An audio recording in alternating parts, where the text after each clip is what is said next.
I know, somebody's been messing with mine too. Call the regular city council meeting of November 19, 2013 to order. Would you please join me in the Pledge of Allegiance? I pledge allegiance to the flag of the United States of America and to the republic for which it stands, one nation, under God, indivisible, with liberty and justice for all. Roll call. There we go. Mayor Middleton? Here. Council President Henderson? Here. Councilor Grant? Here. Councilor Butterfield is currently absent. Councilor Langer? Here. And Councilor Clark? Here. And Councilor Folsom is absent. Here we have the consent agenda, which is Resolution 2013-060, authorizing city manager to sign a successor intergovernmental agreement between the city of Sherwood and the Sherwood School District for the purposes of a school resource officer, and Resolution 2013-061, appointing members to the Charter Review Committee. I move we consent.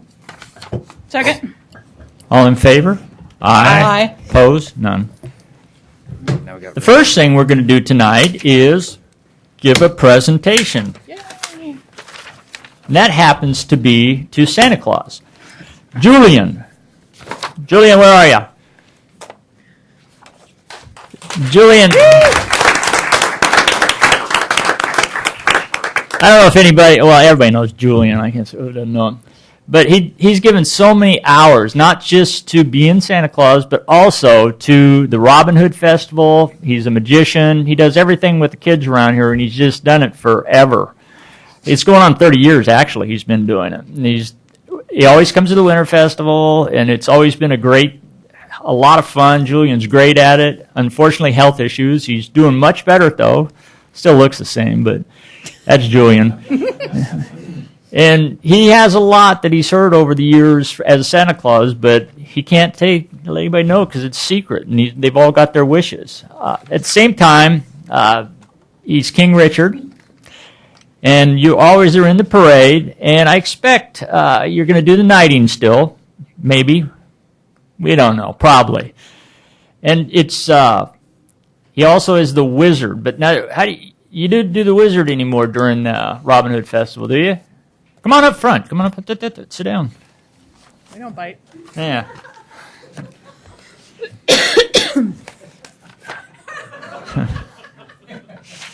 But Julian, there's so many things we can't keep track of all the things you are. So other than you've just been great for the community, and it really is an honor for us to give you a certificate of recognition for all you've done for the city. And we really do appreciate it, Julian. And we expect to see you doing a lot of the other things, too. So just keep at it. I've got the certificate.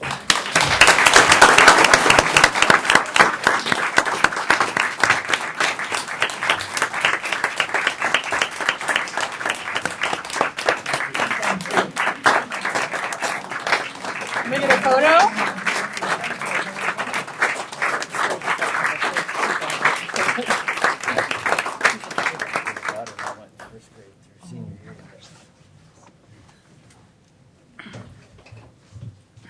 And one of the things he used to always do is he always came in a helicopter as Santa Claus. That was always kind of a big highlight. I remember that. So, Lori Stewart, still not here.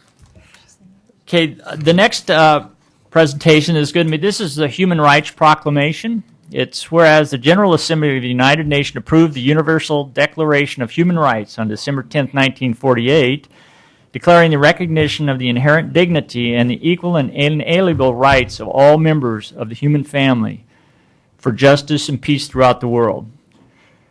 Whereas the United States, to the principles and ideas of Universal Declaration of Essential for its promise to ensure equal justice for all, the basic human rights addressed in the Universal Declaration include economic, social, cultural rights, as well as civil and political rights, all considered to be equally important in fostering the human dignity and freedom. The Universal Declaration calls for all people and governments to promote respect, recognize rights, while providing standards and achievement for governments throughout the world. Each year, the international community commemorates this event and recommits itself to the broader achievement of human rights. Numerous community, civic, and religious and nonprofit organizations such as the Human Rights Council of Washington County and all other organizations and individuals, work to ensure equal rights and protections for all residents. The government of the City of Sherwood and the Human Rights Council of Washington County share the commitment of civil and human rights for all. Therefore, I resolve that I, Bill Middleton, Mayor of Sherwood, do hereby encourage the citizens of Sherwood to join me in celebrating Human Rights Week, December 8th through 14th, and Human Rights Day on December 10th, 2013. Our next is a Metro presentation. Metro Councilor Dirksen will be giving us a briefing on the Metro update. Good evening, Mr. Mayor and City Councilors. My name is Craig Dirksen. I'm the Metro Councilor for District 3, which includes Sherwood, as well as the area all the way from central Beaverton all the way down through Wilsonville. And I'm here tonight to give you a general update on Metro projects, the thing that's keeping Metro busy. And I have a lot of information here that would take way more longer than you would like me to take for this agenda item. So I will go quickly through the PowerPoint and point out the basic issues, and then if that spurs a question or a comment, then we can focus on the things that you're interested in hearing about. The items that I'll be talking about are in the area of transportation planning and projects, also land use planning updates, the community investment initiative. I could talk for an hour just on that. Climate Smart Communities program, the Natural Areas program, and in the issues of the Willamette Falls Legacy project and other things that are happening at Metro venues. In the area of transportation planning, as you know, there was agreement on the Southwest Corridor Plan and the Shared Investment Strategy. The steering committee, of which I and Mayor Middleton both sit, approved the plan in July. It has gone forward and has gone through all the jurisdictions. All the jurisdictions have approved it and also has Metro. So that moves into the next phase, which is to focus on the transit elements and do the refinement study on high-capacity transit in the corridor. Also, recently, Metro approved about $66 or $68 million in regional flexible funds allocations to distribute throughout the region. Also, we've been working on the draft active transportation plan that is moving forward for refinement, and we're looking to fold that into the regional transportation plan, which is what RTP stands for, which the update is due to be done, which we have to do regularly, is due next year. In the area of land use planning, believe it or not, even though the last one isn't done yet, urban growth management process is underway. Metro is required to review the urban growth management process on a regular basis, and we are required by the timeline to ramp that up in 2014, do an analysis of the area as it stands, and then by the end of 2015 come up with a plan to deal with the anticipated growth that we expect within the next 20 years. Also, we recently did some grants of community planning and development award money, and one of those grants that was to Sherwood for the West Sherwood concept plan. The Climate Smart Communities program is a mandate from the state legislature. In 2009, they adopted a resolution to require all the urban areas in the city or in the state of Oregon to reduce carbon emissions from cars and small trucks by 20% by 2035, and they tasked the Metro government with doing the plan for our metropolitan area and have a plan in place by the end of 2015, next year. That plan is moving forward. We are doing it a multi-phasic approach where we're required to come up with two different scenarios, at least two different scenarios of ways that could be achieved. We actually came up with three, one being what would we achieve if we were to move forward with current policy. The second one, what could we achieve if all the region's governments were able to actually implement their adopted land use plans and adopted transportation system plans. And then the third one was, assuming those two are not adequate, what other things could be reasonably do to meet that 20% reduction? I can tell you today that we recently received the report that it's not going to take any extra or onerous things for us to do, but if we in the region are able to actually implement and achieve our planned and adopted land use plans and transportation system plans, we will achieve the 20% reduction with even a little bit to spare.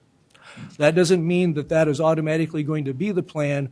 We anticipate that the adopted plan, which we will resolve over the next year in cooperation with all the different stakeholders in the area, including the city of Sherwood, we'll come up with the regionally approved plan, which we assume will have pieces from all three of the different scenarios. We know that there already needs to be some changes to the plan. For instance, the adopted plan includes a Lake Oswego streetcar, which we're pretty sure is not going to happen within the time frame. It also does not include the Southwest Corridor plan because it is not yet or was not yet an adopted plan. So some changes would have to be made at least to come up with the approved plan. In the Community Investment Initiative is a group of business, community, and public sector leaders that have come together to talk about the needs in the region's infrastructure, setting priorities from the private sector point of view, and in anticipation of which things should be done first and where could funding come from and where do those funding sources that we have now and what other ones could we anticipate.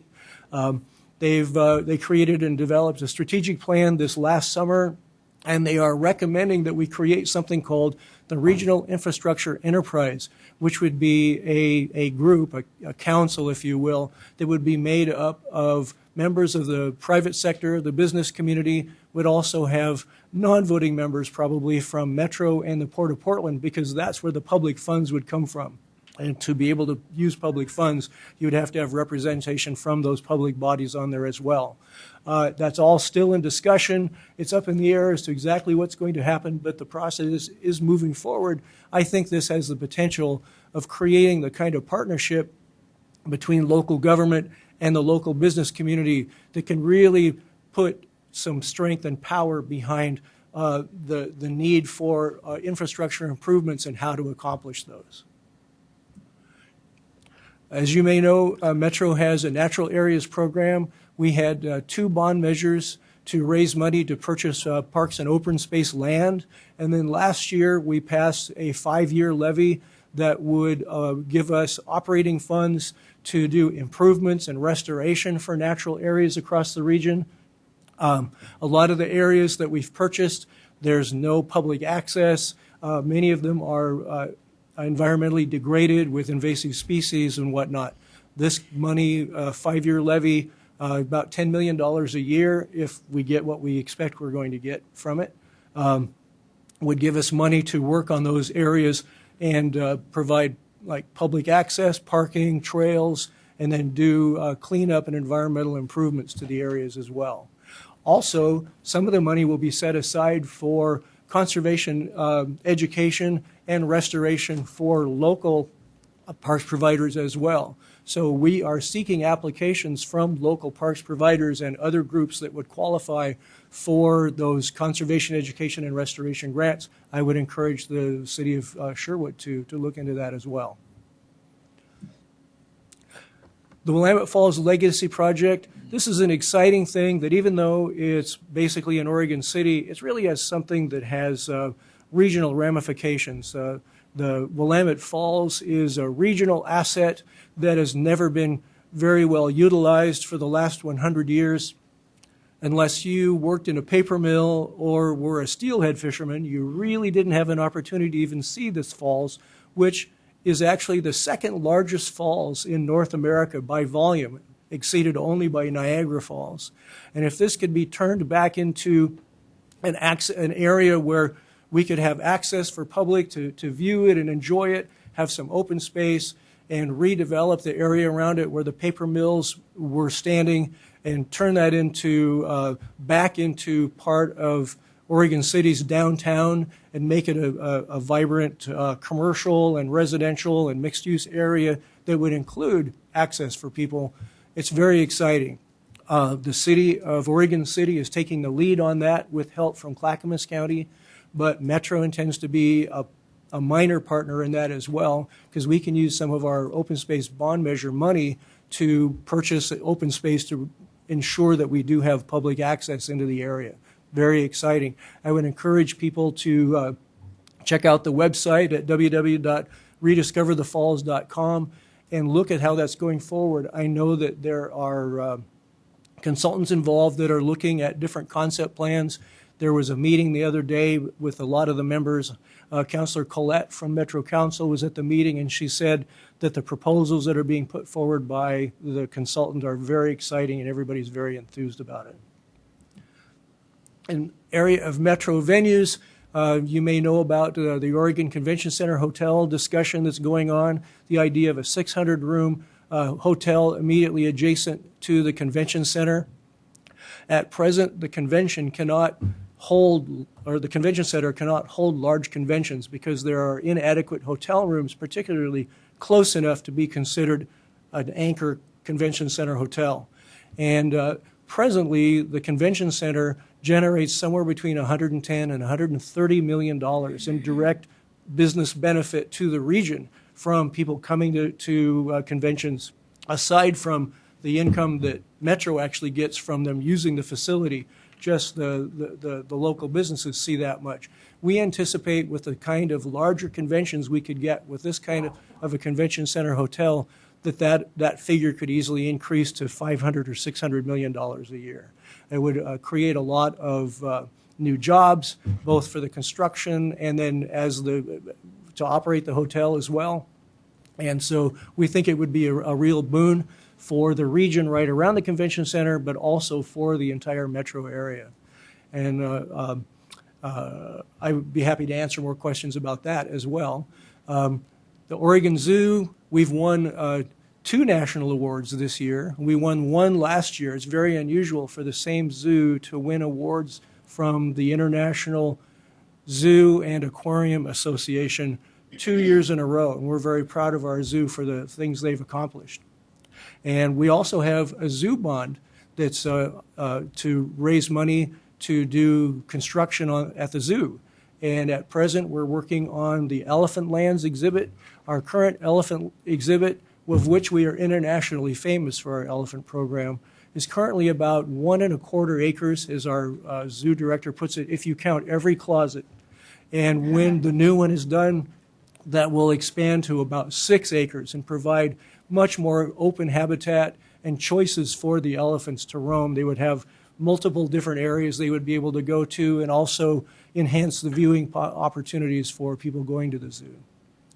And as you may know, we recently have 3 new lion cubs, and you may have heard that one of them was not doing as well as the others and actually had to be taken away from the mother and put into medical care.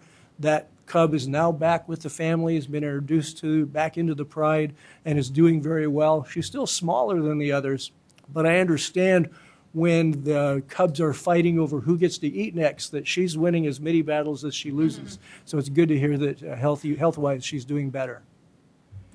That's my presentation. Happy to answer any questions. Also would encourage members of council and also from the city of the city of Sherwood, members of the city, to take an opportunity to do our opt-in program online at oregonmetro.gov. Questions? I know I went through that really fast. Do we have any questions?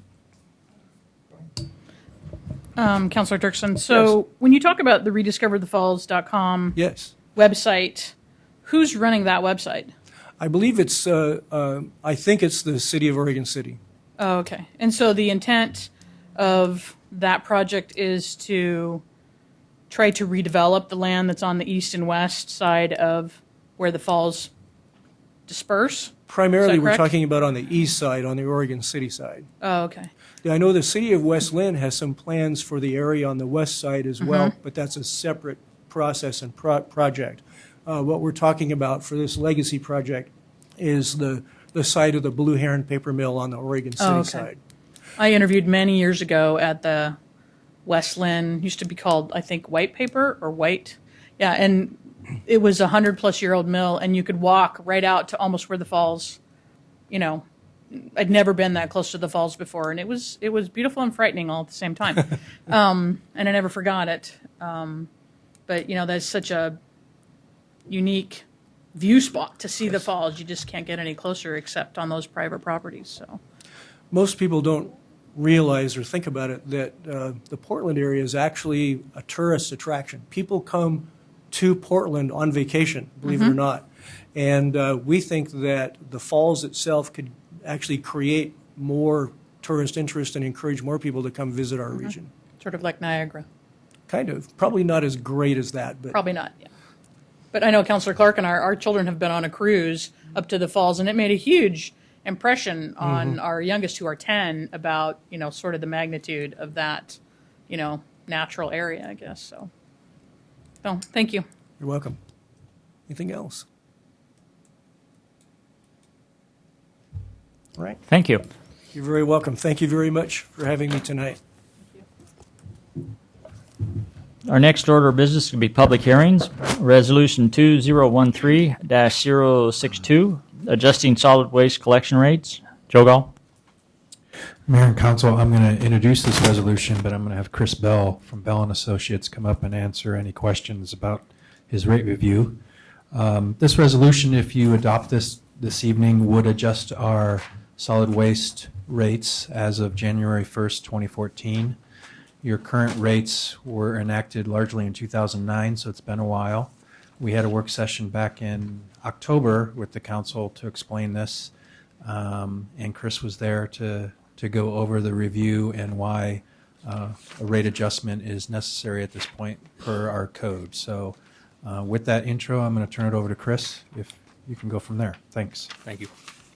Mayor, City Council members, as Mr. Gall was saying, back in October, we had a brief work session to go over the rate request and the rate report submitted by Pride Disposal. Because this is the first time that the City of Sherwood's gone through this, I'll just give a brief background. I am a CPA by trade, and I work with a lot of the jurisdictions within the Portland metropolitan area as well as on the West Coast, reviewing garbage costs and garbage rates and operations. Annually, Pride Disposal submits reports not only to the City of Sherwood, but also to City Tigard, Washington County, and other jurisdictions it operates in. In this case, the report they submitted to the City of Sherwood was reviewed, and Mr. Gall contracted with me to review the results of the cost report. And in reviewing that, we determined that there is a need for a rate increase. As Mr. Gall was saying, in 2009 was the last time that rates were adjusted within the City of Sherwood, and a lot of things have changed since then. Specifically, the disposal cost has increased almost 15.8% since the last time rates were adjusted. The dynamics of the recycling markets have decreased this year, as they have in the past, and they will look to remain soft over the next foreseeable future. Equipment needs to be replaced. And the one thing that's been offsetting some of those costs has been the increase in growth within the City of Sherwood. So upon looking at the rates and the operations currently that are being provided to the citizens of Sherwood, we determined that there is a need for a rate increase. The rate schedule that you do have in front of you points to that. We're looking at a small increase for residential, under 5%, 4.7%. And again, there's going to be a small increase associated with commercial collection as well as drop box collection.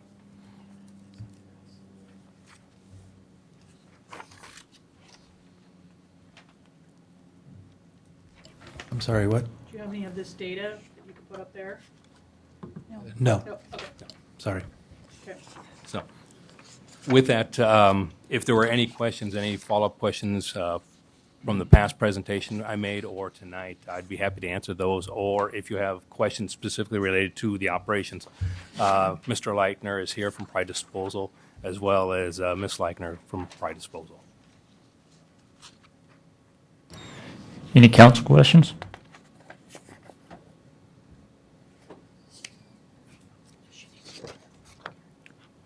Mayor, just a reminder, our municipal code requires us to be a public hearing, so anytime you adjust rates, you Correct. Do hear from the public. Did I have any public that wanted to come up and talk about the rates that are going, Jim Claus? Yeah.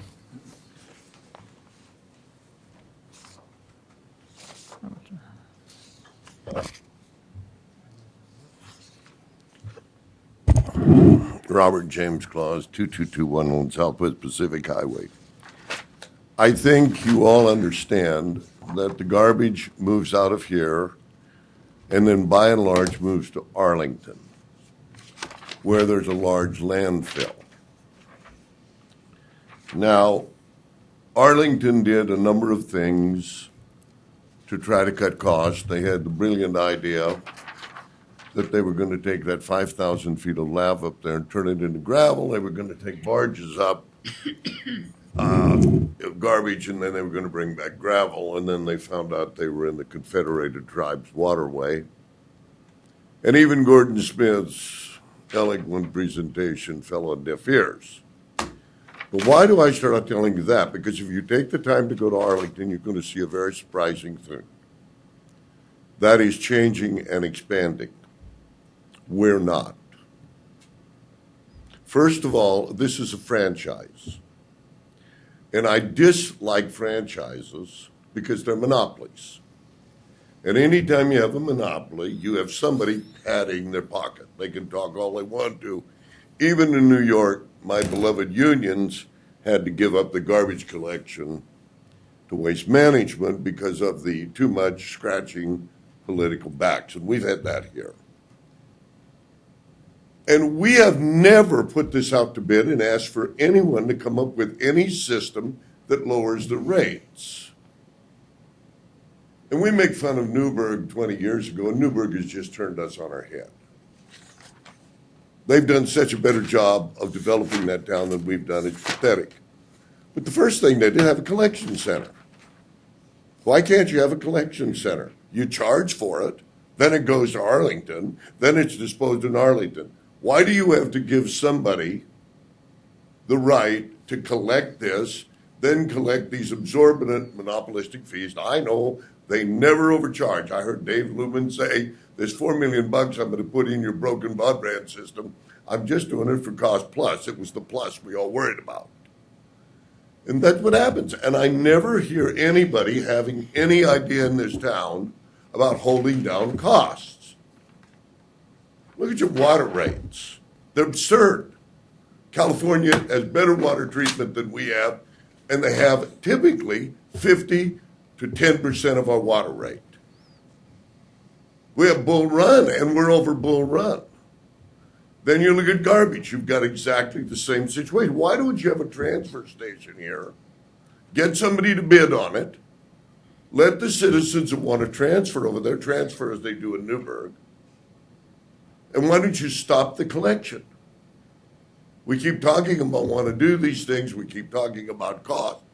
But that's never what happens. What happens is we have this huge budget. We have a staff of 105 people. You take the PERS. It takes all of the property tax we get back from Salem. I've talked to 2 or 3 people and they keep saying to me, you mean all of our money is sent to Salem? Yeah, then we get 14% back. You don't get all of your property tax back. But nobody looks at ways to use that and stay within a budget. And if you're going to grant somebody a monopoly, why don't you have the God-given sense to try to find something that's innovational? We're a village, and I would suggest you might look at some of that before the citizens shove it down your throat, because it's getting more and more where initiative or petition or recall are the only thing you really listen to. Because after all, you are the golden people, and you can tell us what we need. And since most of the citizens know they're smarter than you are, they're not going to put up with that. Thank you. I just think you ought to bid this out, Bill, which you haven't done, by the way, for 20 years. Do we have any other comments? If not, I'll close the public hearing and bring it back to council.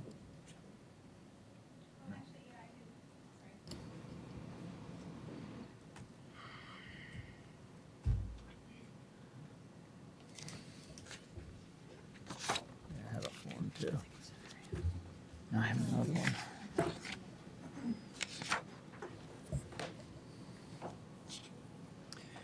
I'm here tonight because I was, is this turned on? Okay. I had emailed Folsom. Name. Oh, Naomi from Sherwood, Naomi Beloff. I had emailed Councilor Folsom last week and asked her if I could meet with her because I had heard that she was trying to, get a 4-person vote to get rid of Middleton. This is only on the garbage rate. Oh, okay. We'll have public comment later on other stuff. Oh, okay. I can All right. wait. All right. Thank You you. want- Great. Anybody else on the garbage? Gene, do you have a form that you filled out? Not yet. Okay. After you talk, fill it out and turn it in, will you? Supposed to fill it out before. Let's stick with the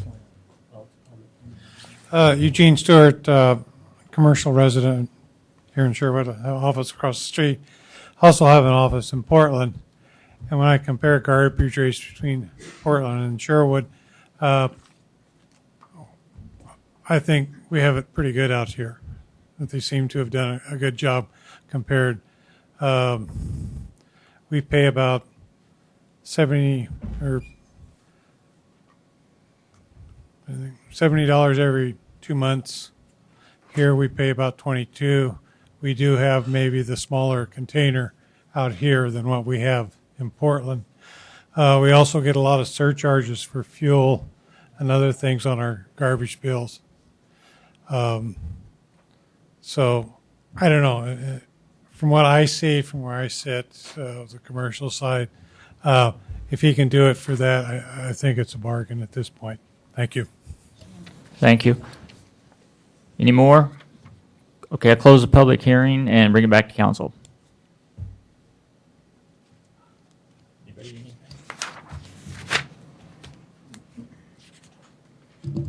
Call for motion.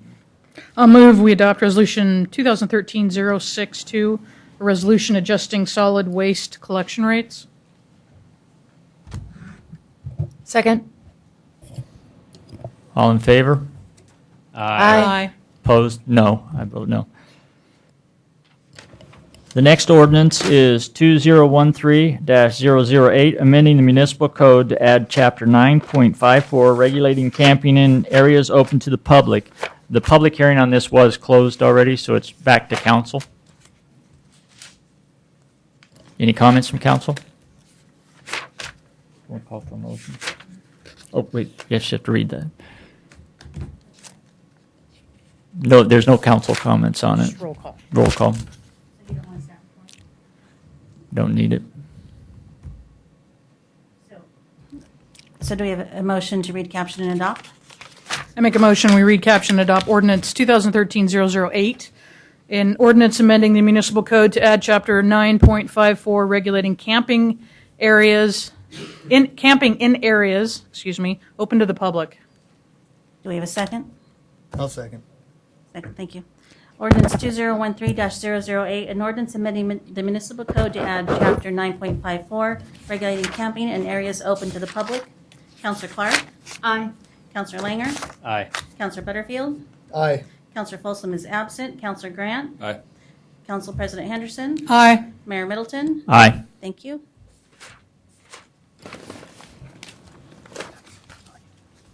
We have one councilman that's going to excuse himself. He has another commitment. That's all our business, our public hearing. So now we're going to citizen comments. Mara Broadhurst.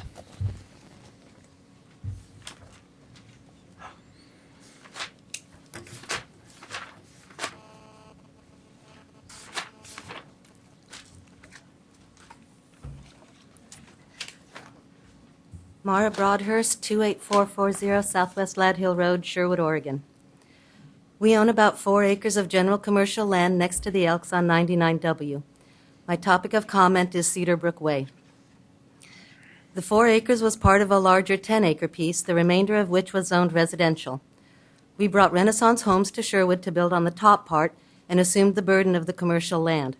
We've been paying high property taxes ever since. This was 13 years ago, and when we began participating in the city and ODOT plans for Cedar Brook Way. ODOT bought the one access on 99W we were told we couldn't use, but still have another access easement. We also brought Centex to Sherwood, who paid towards improving the 99W intersection and donated the wetlands, like all developers do. Our property is bare land. Others with existing homes and grandfathered businesses have the advantage of being income producing during this transportation dilemma and could continue with progress. The traffic circle on Elward is needed now. No growth cripples the ability for transportation plans to keep up with the city's safety and sustainability. Walmart, Kohl's, Winco, Freddy's, and others shop general commercial properties in Sherwood for years. Even though our property is zoned general commercial and a big box was allowed, the land is too steep for a large building foundation and parking lot. The highest and best use of the land plus feasibility drives development, and level land the most desirable. The Langer family has meticulously cared for their century-plus old farm and have been a benevolent force in Sherwood for as long. Seeing Clarence on his tractor in a cloud of dust working his family land displayed the pioneer spirit and work ethic that Sherwood roots are based on. We welcomed the city's extensive study, professional presentation, and public meetings. Cedarbrook Way being designated a collector and eligible for SDC credits was great for everyone. The big surprise was Cedarbrook Way now bisecting our land and connecting to Elwert. This was taking more land for roadway and dividing our land into 2 parcels. But progress must be made, and we participated again. We consider Mr. Doyle's parking lot on the old Williams property development that spurs Cedarbrook Way, bond for any improvements, and dedicate the right-of-way. A consistent ODOT and city policy for 99 frontage improvements is needed. If no one else has to do them, then neither should we. Justice is the principle and the process by which each man is assured the things that belong to him. Sherwood does not belong to any man, and recalling counselors will not solve decades-old problems. Many good people have been chased away over the years. Sherwood is a place that people love and want to live. Let's not rob others of the opportunity to share in this and instead focus on keeping our character as we grow. We have set our standards high for quality of living, but let us not forget the rights of businesses, property owners, job seekers, and young families to pursue happiness. Let Sherwood flourish in balance and harmony and in accordance with the philosophical basis of allegiance. Thank you. Thank you. Selma Broadhurst?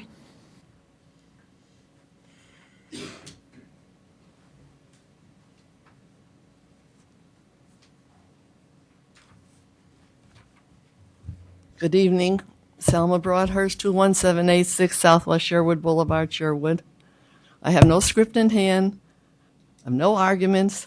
I'm here to hope I can uphold the integrity of Sherwood.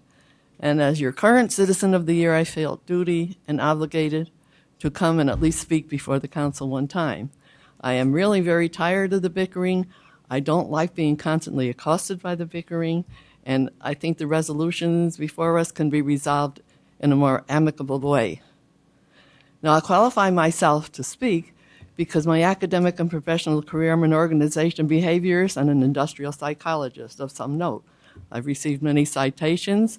I've helped organizations not oust, not recall, not fire, not remove, to try to solve the problems from within and come back to an amicable situation. And I would encourage people here not to listen to hearsay, not to take someone's word, not even my word, for what should or should not transpire in this city, but instead they should research themselves and find out the facts, because people come up to me and say, I want you to sign this. Why? Because, and the reasons they give me are not valid. I know that. So I don't enforce my reasons on people, just encourage them to research themselves. And I want to bring Sherwood back to the dignity it once had. And I thank you. Thank you, Selma. Nancy Taylor. And one thing I'd like to encourage everybody to do, don't use, just try and stay out of the names of people, calling names and all that. We'll just try and make it generic. Thank you. Go ahead. That wasn't addressed at you. I didn't think so, but thank you anyway. Everybody. Yeah, Nancy Taylor, resident taxpayer in Sherwood. And the last time I was here, we talked about a portion on my taxes that I had just gotten. So I did a little bit of extra research, and I wanted to read to you what it says on that line. It says, UR, which stands for Urban Renewal, Sherwood Department of Transportation. It doesn't say countywide. It doesn't say statewide. It says Sherwood. So I'm not going to take the answer I got last time as 100%, which is, I think, fair to not take it that way. I would also like the council to know that the increase that caused is not a happy increase for me means that I have to pay more every month on my mortgage in order to keep the reserve there for the bank. You all understand that, correct? Good. That said, I do resent that it's there. I do think that it's there because certain developers, I won't name names, did not and will not contribute to this. They expect me to do it instead. Not only me, but everyone in this room and everyone not in this room and everyone within Sherwood that pays taxes. So I'd like to remind them of that, because here in America, the wonderful thing is that we can say whatever we want. We have these wonderful things called the First Amendment, the Second Amendment, the Third Amendment. We have a Bill of Rights. And through that, we get to do things that other countries don't let you do. In other countries, the folks standing out there would be dead by now, shot down. And it's wonderful where we live because we have a government that respects what our founding fathers gave us. I thought I'd also mention a few other things. I'm a current event person. I read constantly. I don't know if you all know this, but there's a wonderful website called Salon, like the hair place, but it's not that. It captures a lot of good news. And today and over the last week, they have reported that certain big box stores will probably have a NLRB complaint filed against them soon. I don't know if you know what that means, but that means that the federal government feels that a certain big box store violates the law on a nationwide basis, not just in one city, not in a particular place, not in a particular store. I just thought you might all want to know that. I don't know if you all read things like that, but it might be a good thing to know since there are big box stores that are looking to come into this community, and you all might be in a position to, in the future, make decisions based on that. Anyway, thank you so much for your time. Thank you. Naomi?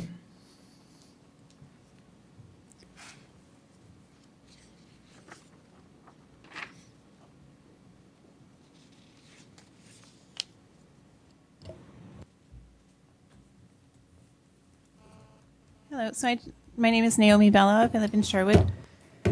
To get back to what I was saying earlier, I had emailed Councilor Folsom asking her if she indeed was trying to get rid of Mayor Middleton, and she would not return my email. So I happened to see her at the Veterans Day celebration and asked her if she had received my email. She said no, she had not. I said, well, in my email, I asked if I could get together with you, and she said the best place to talk to her was at City Council. So I'm here. She's not here. But my question was, is that true? And I also have a number of questions that I would like direct answers to. And speaking of communication from counselors, I got an email from Dave Grant, unsolicited, and I don't normally answer emails from unsolicited emails, especially from men that I don't even know. So anyway, in his email, he had said, on his own accord, he just offered the information that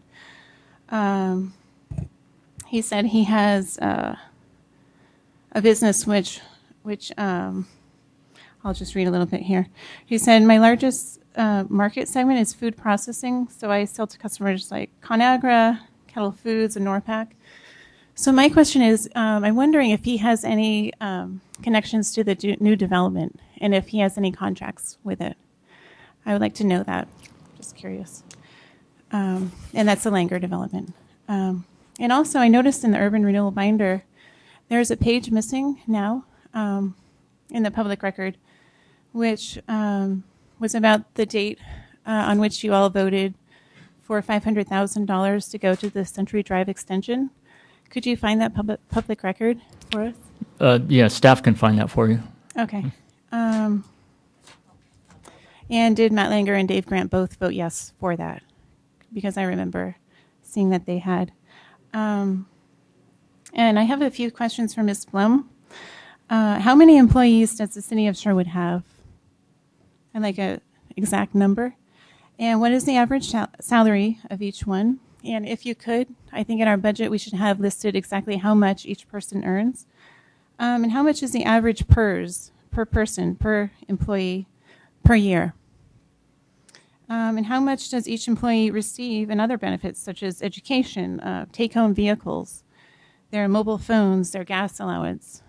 That's something I think we should be, that should be accessible to the residents here. We need to know how you're making money past the $12 million or whatever it is that you receive from the state, from our property taxes. I know my assumption is that you're coming up with new development projects and that you're bringing in money that way, and whether that's what you're relying on in order to cover your expenses.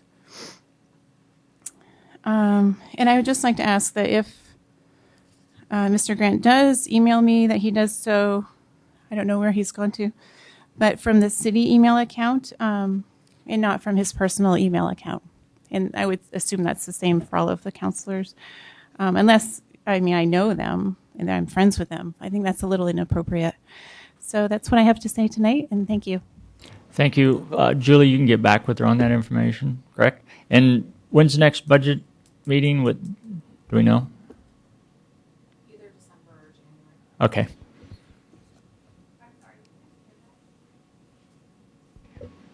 The next budget meeting will be either in December or January. Okay. Robert Claus.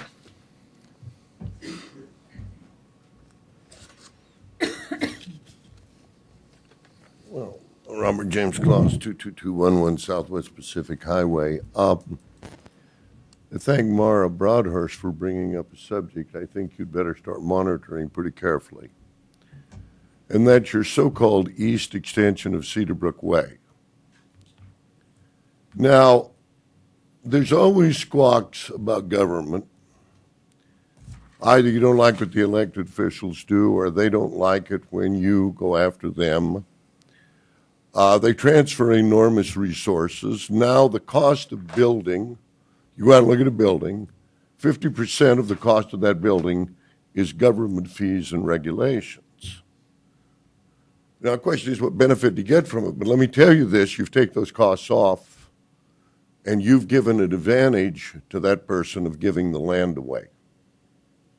The advantage you can do with government regulations is absolutely obscene. And it doesn't matter who you talk to, they'll tell you that. There is no urban land economist I've ever heard that says if you move away from due process or equal treatment, you cannot influence and drive development. Now, I've been lucky to participate as an expert witness in a number of suits. The first one was against a large outdoor company that decided they didn't want any competition. Well, they got competition. They just about got put out of business, and so did the city of Richmond. Because you can't use that to create a monopoly that you then tie back politically. Those are strings they don't let you do. Now you get away with it, particularly if you're a bundler for a lawyer who's politically active in the league and in city county insurance and got PERS and so on. Get away with it for a while. But what you'd better look at is your staff is not bringing some issues to you now that are absolutely going to guarantee you litigation. Because if anybody thinks you can put condition precedents on people without telling them that's what you've done and put restraints against alienation on the land, there is a point where that restraint goes from being a Title 42, let's see, 1983 and 88 case to a crime because you're conspiring to do it. We don't even know how you sold this apartment over here, but we know you sold it 2.5 years before you ever had a public hearing. That's right, you sold land, in fact, gave it away without a public hearing. And then you had a public hearing that Pal Allen goes, "Aw, shucks, I was holding this, but after all, there's no reason to hold it because the density, the size, the layout is set." And this council, with exception of 2 people, signed that contract. Now, you may not think of that as restraint of trade, but you bundle the roads and the streets you put in. We gave that land away, and the only people who benefited was Gall's staff, who took the $3 million, 20% freedom, and they'll steal 40% later. Now, it may seem unfriendly when you start saying, I'm not going to put up with it, but you're actually moving to the point you're encouraging bounty hunting. Because what you're doing is a straight civil rights violation. Good Lord, look at what they did to the African Americans. So they gave them the right to sue for this indiscriminate treatment. And I'm telling you, watch Cedarbrook Way, because it's going to buy you all a lawsuit. And it's not maybe going to buy you a lawsuit. You have absolutely restrained trade over there, and you can't talk to this staff. There are people that want to solve solutions, Bill, with you, including county and state, and they won't even talk to them. Thank you, Jim. Eugene Stewart.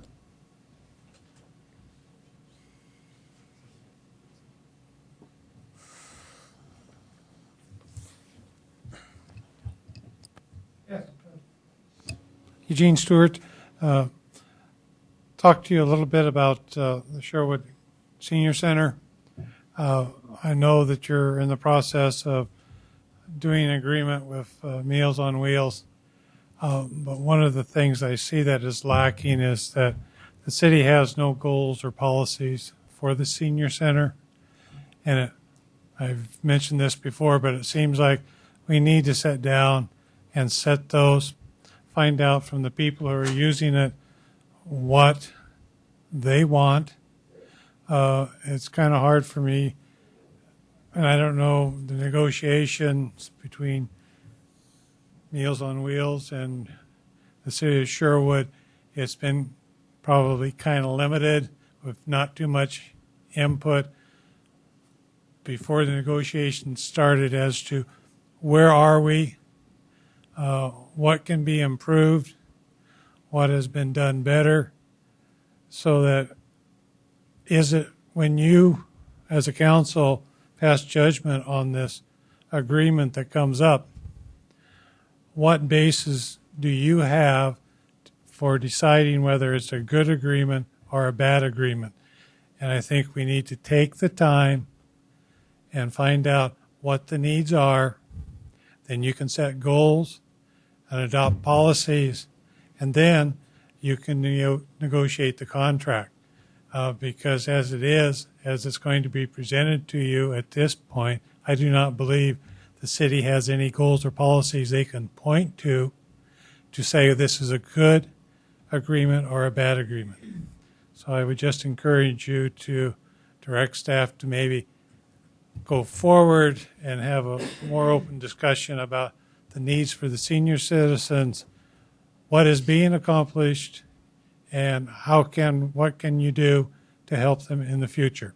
Thank you. Thank you. That's Kristen, too. That's her job. Do we have any more people who wish to speak?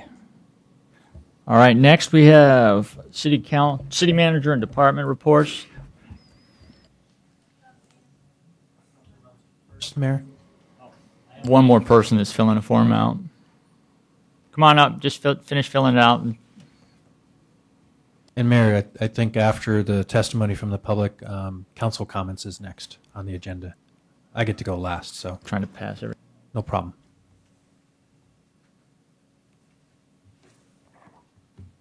Hello, is it on?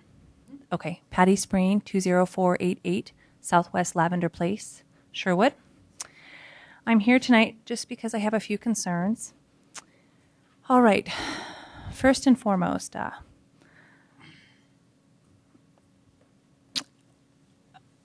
I'm here this evening to show my support for Mr. Bill Middleton, our mayor, whom the people of Sherwood voted into office. Mr. Middleton was voted in due to his ability to properly represent his constituents, as well as his amazing accountability to the voters.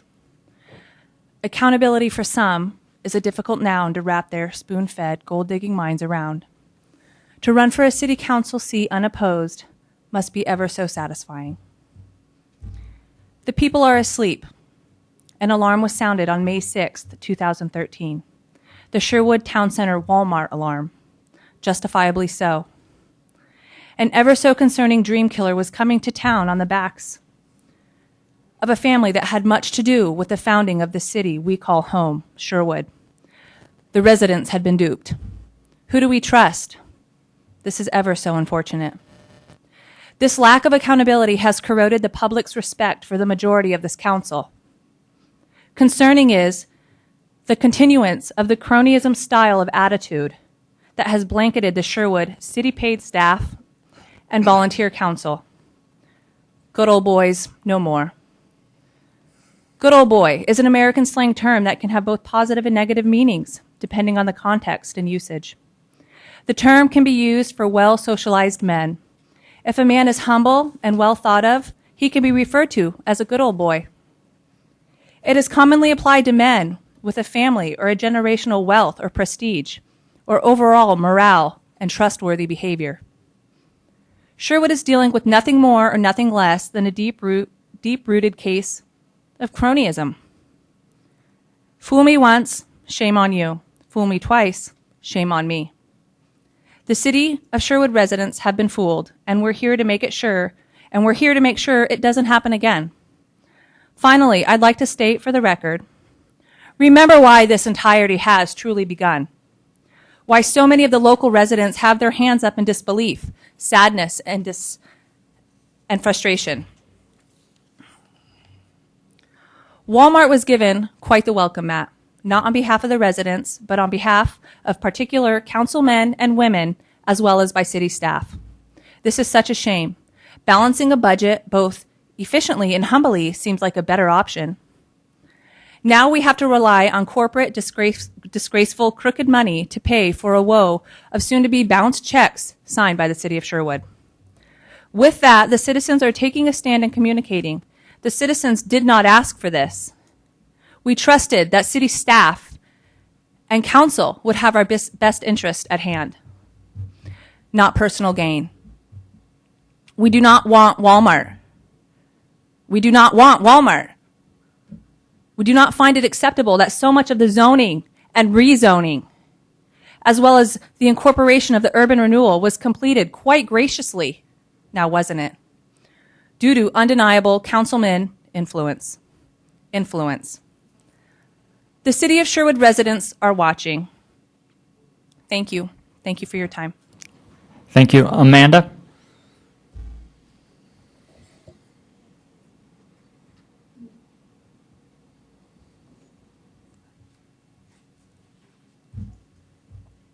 Hello, my name is Amanda Stanaway. I live on 2nd and Washington Street in Sherwood. And I'm wondering, am I allowed to invite somebody to come up and sit with me, or is it just one? Just one. Okay.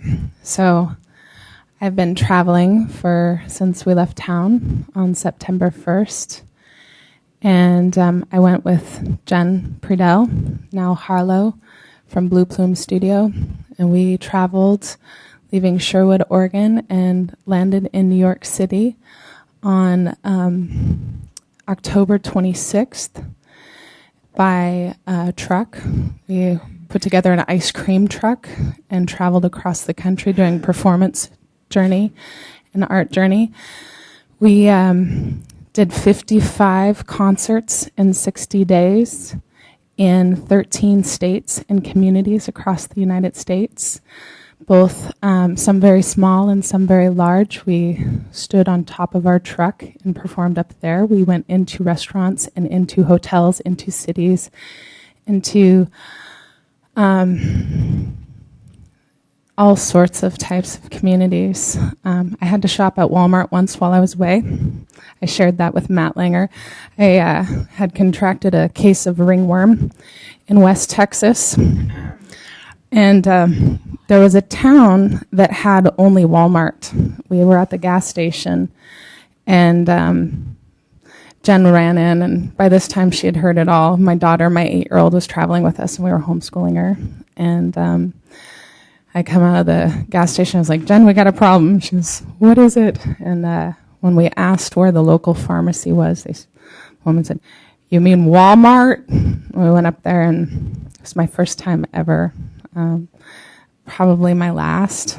But it was really interesting to see sort of a snapshot of America today. Some of it was really depressing, and some of it was really wonderful. There's two things happening: is the mass well, there's a lot of things happening. The economy sucks. Everybody knows that. There's a lot of displaced and homeless people. Much of our stays were in KOAs and places like that. There was a lot of homeless families or displaced families living in fifth wheels and recreational vehicles with their children and teaching their kids, and they were playing with my daughter in the parks. We ended up in a documentary for energy. There was a Tesla car company that was traveling, and they found us, and they came and knocked on the truck, on the ice cream truck, and said, "We've heard what you're doing, and we would really like to interview you." So they did about a 2-hour interview with us. And it was really interesting because partly because we were, I'm going to run out of time, partly because our performances were so varied, from very high class to very in the streets. We really got a view of what is really happening in all of our communities. And there's Walmart in almost every town, first of all, across the United States. The towns that didn't have that were exceptional. They were exceptional places. And then there's also this grassroots movement of people who have an understanding of how economic systems work also happening alongside that, which was also very interesting. I'd like to talk more about it, but I only have 6 more seconds. But we'll probably do a reception here in town if you guys want to come in January after the holidays. But we were called the Indian Summer Tour, and it's been a really neat educational process for all of us. Thank you, Amanda. Mm-hmm. Thanks. Council announcements.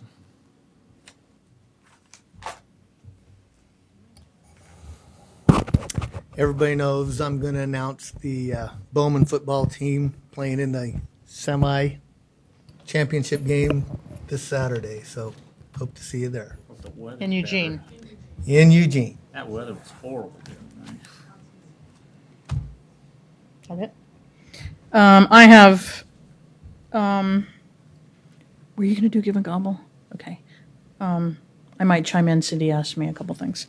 I was asked by staff and on behalf of the Sherwood Band Boosters Club, which is a combination of a boosters club that helps supports the high school as well as both middle school band programs, and they would like to do a concert in Cannery Square on Friday, December 13th. So Friday the 13th. They're going to do an outside concert with Christmas songs is the plan. I have their application right here if you guys have any questions. It's from 7 to 9 p.m., actually from 6 to 10, including setup. And one thing that they have requested is, of course, they filled out a special events permit, which also accompanies a noise ordinance variance, which they have not filled out yet. And if we move forward with this, I would ask staff, I guess specifically code enforcement, to work with them to complete whatever they need to receive that, whatever notice or advertisement they need to do. So what they have requested from staff, which staff is not allowed to waive fees, they have requested that the council waive the fee, which the total fee would be it's $225. It's $150 for the special events permit, $150 for the cannery rental. They expect somewhere between 80 to 100 people, and then $75 for the special events permit. They've already filled out the special events permit, and then they will fill out the noise ordinance request. So this is a free event to the public. They also will have 2 booths set up. One is for, I think they're selling hot chocolate and cookies. So, they're not serving food. And then they have a second tent where I think they have some band apparel that they'll be selling their supporters, those who want to support them by buying a piece of clothing or a hat or something. So they have asked us if we would consider waiving the fee for this event. They completed their special events permit on October 26th, and I think they plan to make this an annual event. And obviously, one of the great benefits of being in the square is it's not wet and muddy, i.e. like if you were in a park. It's very well lit, it's very visible, it's in Old Town, and I think that's why obviously we have the tree lighting there, the tree would be there, it's very festive. I believe they're bringing in all their own audio and visual, and they'll also be taking care of their own trash. So if we'd like to consider waiving that fee, or if you have any questions for me, please ask away, and I'll do my best. I'm good with it. Is that all you need from us? How would you need Yes, this? unfortunately, the code does not allow staff or myself to waive a small fee like this, and the only authority is with you as the council. So you can choose to waive this fee or reduce it. I think Kristen Schweitzer can answer any questions related to the permit itself. It's really just the fee, Mayor, and you have that ability. I'd like to disclose that my daughter is on the Sherwood Middle School band. That doesn't in any way impact how I feel about this. I feel like this is giving a service to the community. They're going to be playing for free in celebration of our community. So I would support that regardless of whether my daughter was on it or not. I support it. Matt? I have no problem with it. You support? Yeah, we all support waiving the fee on that. Chad, should they actually make a motion, or is consensus enough in this regard? I would actually, Mr. Mayor, members of the council, Chad Jacobs from the City Attorney's Office, I would recommend that you actually take a formal vote to All right. waive the fee. Who wants to make the motion? Can I make a motion that we, for the year 2013, waive the special events and rental fee for a 2-hour concert that the Sherwood Band Boosters Club would like to hold for the first time on December 13th of this year in Cannery Square. That's my motion. I'll second. All in favor? Aye. Aye. Opposed? None. You have anything else? Nope. Well, I may chime in on Councilor Folsom, but I wanted to remind everyone about the wonderful event that's coming up, Give and Gobble. If you haven't had an opportunity to attend, you must. It is on Thanksgiving. It's a 5K or a 10K. 7 years ago, Cindy Agson came to my late husband and said, I have this awesome idea. And it was. And he said, let's set it up.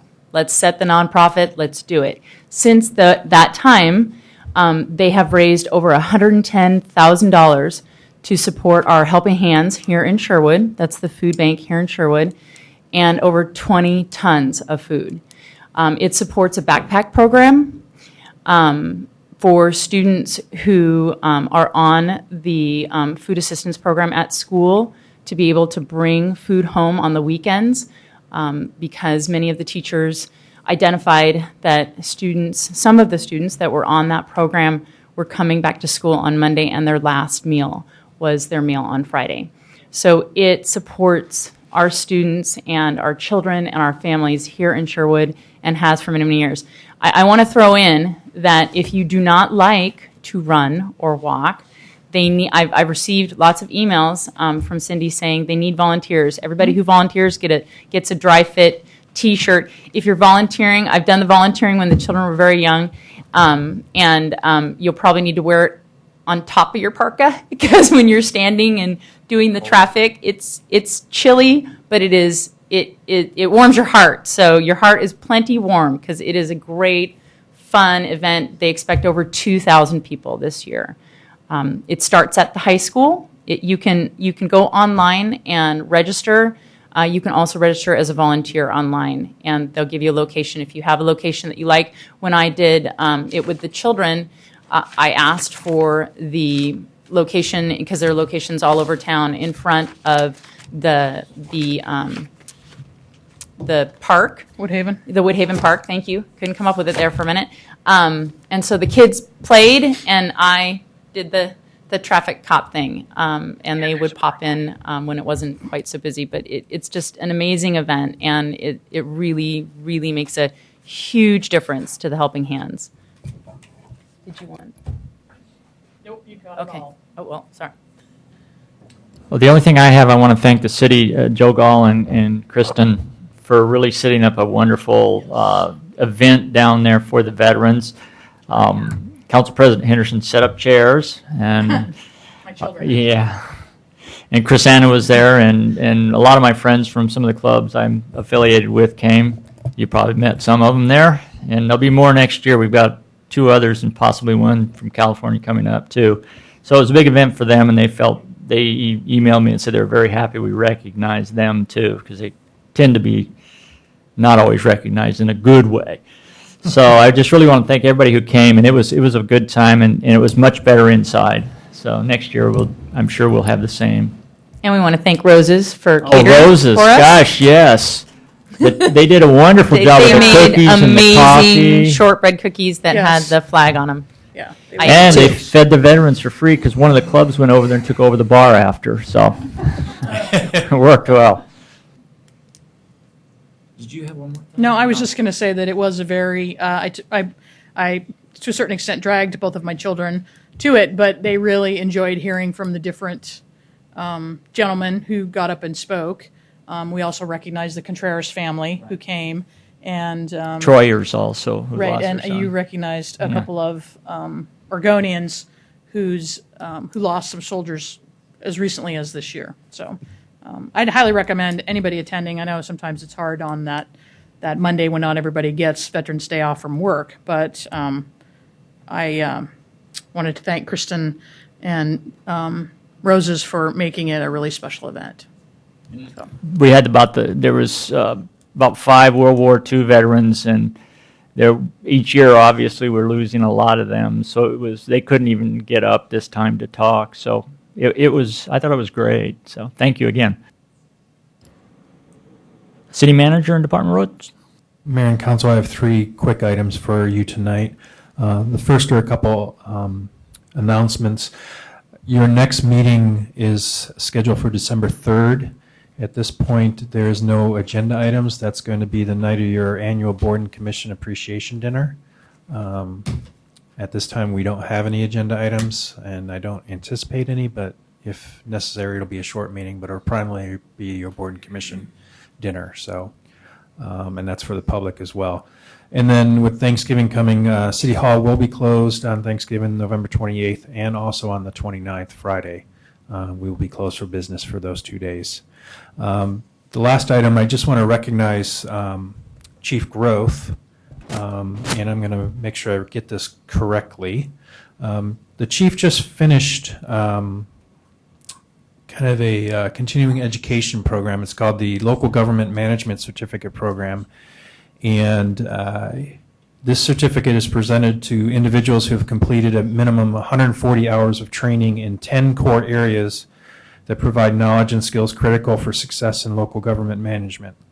This program is designed to enhance the leadership and problem-solving capabilities of Oregon local government officials.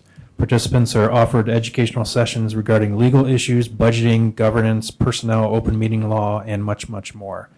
The chief has just finished this program, and I wanted to acknowledge him publicly. This is optional. This is not something that's required in his position. I have a number of other staff people that are going through this program, and I just wanted to thank him and acknowledge him publicly. So thank you. Thank you. Good job.